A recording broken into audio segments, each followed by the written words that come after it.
Il y a un loup un peu spécial, un poulain à Bias mêlé à Saint-Jean-de-Fosse. Il y a des chasseurs et plein de pêcheurs ici. Il y a des toreros et beaucoup d'aficionados.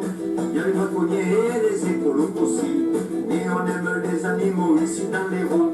Avec derrière un serpent et une grenouille à Lurent. Donc bonjour à tous et à toutes. Merci de venir nous retrouver dans cette médiathèque intercommunale de Lumay.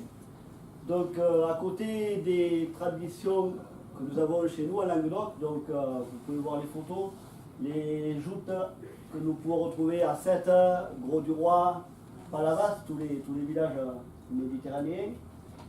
Nous avons le jeu du tambourin que nous retrouvons surtout dans les villages de l'Est de l'Hérault. Donc le siège de la fédération se trouve à Gignac. C'est pour vous dire quand même que c'est spécialement spécifique quand même à l'Hérault. Et bien sûr la course camarguaise avec des arènes un peu de partout chez nous. Donc Lunel, Massiargues, Saint-Christol, à Lunel, même si elles sont en construction, elles verront le jour l'année prochaine.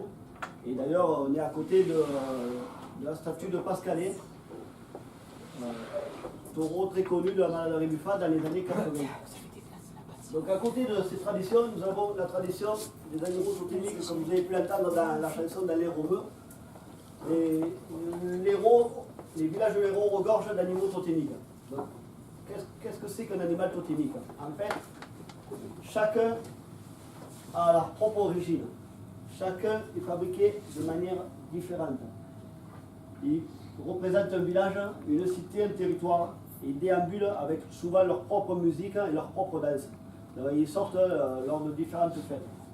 Ils incarnent la mémoire collective, l'identité locale et en plus, ils incarnent aussi l'invention constante de la communauté. C'est-à-dire qu'on part d'une histoire et souvent vient se rajouter d'autres histoires à la première. Donc en fait, il y a toujours une évolution. Suivant les époques, les animaux vivent de façon différente. Un coup, il y a une grosse activité autour d'eux, un coup, il y en a un peu moins. Donc voilà, là vous pouvez voir la photo avec plusieurs animaux totémiques et la baragonne qui est au centre. Donc je vais vous raconter un peu différentes légendes. Donc on va commencer par sûrement le plus connu d'entre eux, donc le pouline de Pézenas. Donc c'est l'animal le plus reconnu puisqu'il fait partie du patrimoine culturel immatériel reconnu de l'UNESCO. C'est quand même quelque chose de très important. Donc l'histoire de ce poulain elle est liée avec Louis VIII. Donc en fait Louis VIII, quand il est venu conquérir le Languedoc, il s'est arrêté à Pézenas et sa jument est tombée malade. Donc il a laissé sa jument à Pézenas et il est allé faire la guerre. Et quand il est revenu, non seulement sa jument était en pleine forme, mais en plus elle avait mis bas un poulet. Donc pour fêter cela, sur l'injonction du roi, il fut construit un poulain en bois à Pézenas qui sort pour toutes les fêtes, donc carnaval, fête du village, tout ce qui est possible de faire. Ça permettait aux habitants de Pézenas de se réunir et de faire la fête. Après, c'est venu s'ajouter l'histoire d'Estinou et Estonette que vous voyez sur le poulain qui ont été amenés à leur noces par le poulet. Donc en fait, il y a eu une première histoire et après plusieurs histoires qui sont venues se greffer à celle-là.